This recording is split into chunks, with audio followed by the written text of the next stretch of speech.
Full of Hell, Sonic Youth, Life of Agony, and Abyssal. So Full of Hell formed in 2009. They're a grindcore band out of the Philadelphia area, but they got a lot of death metal and electronic influences in it.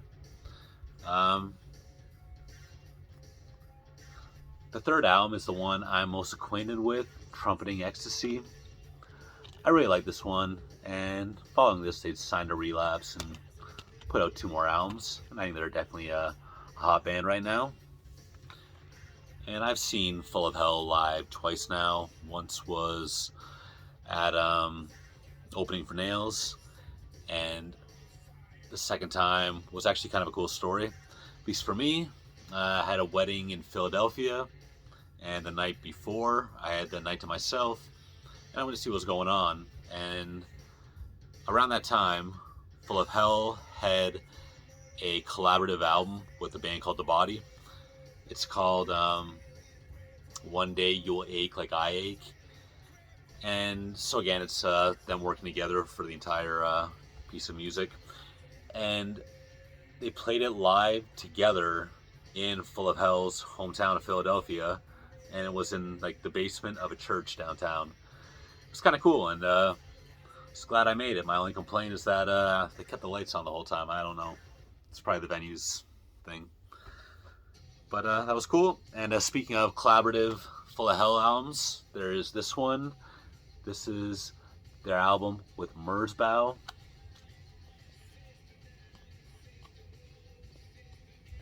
And I actually kind of forgot that this came with a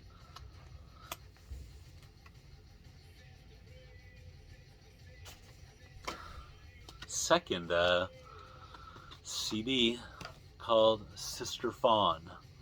I guess this is an EP. Forgot about that.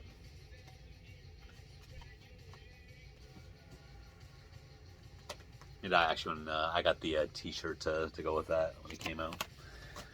But, yeah, Full of Hell. Awesome band right now.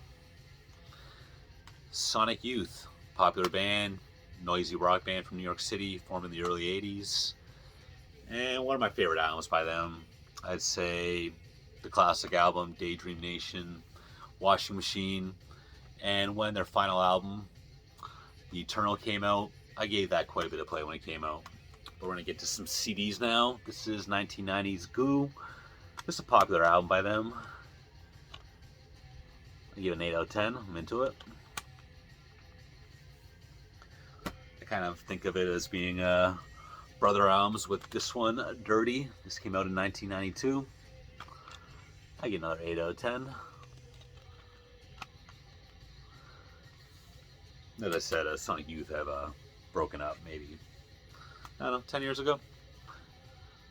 This is 1994's experimental Jet Set, Trash and No Star. I don't like this one nearly as much as those last two, but still a good one.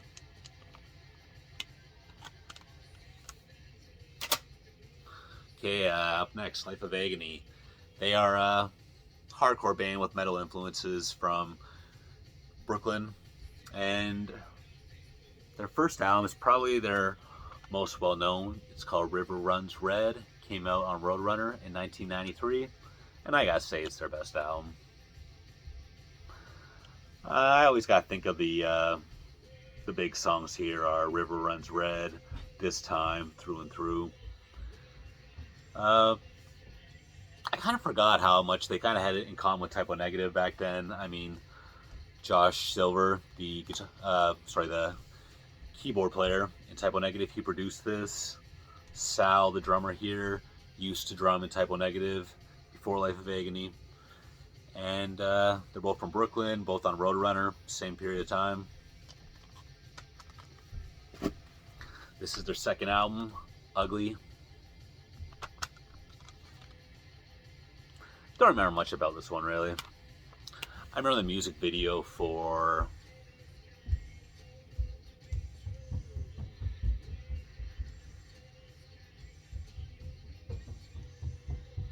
How Would It Be? Is that what the song was? And there's a cover of Don't You Forget About Me. And it totally fits the band, for sure. I first became acquainted with Life of Agony on that Canadian show Power 30, that half-hour heavy metal show that used to be on back in the 90s. And again, they had their own episode pretty much where there was an interview. The band picked a couple videos, and a couple of their own videos were played. So I taped that at the time and watched it several times at least. So this is the third album. This is Soul Searching Sun. And a lot of people thought this was a sellout album. At least that's what I recall. It's definitely a little bit more of a alternative, so to speak, release. This came out in 1997. I think it's okay though. And Single Weeds, that's a good song. So Life Agony would break up. They've been playing live here and there, and they're actually coming to my hometown in a couple of weeks. And I haven't made up my mind, but I may go to that. They are playing River Runs Red in its entirety.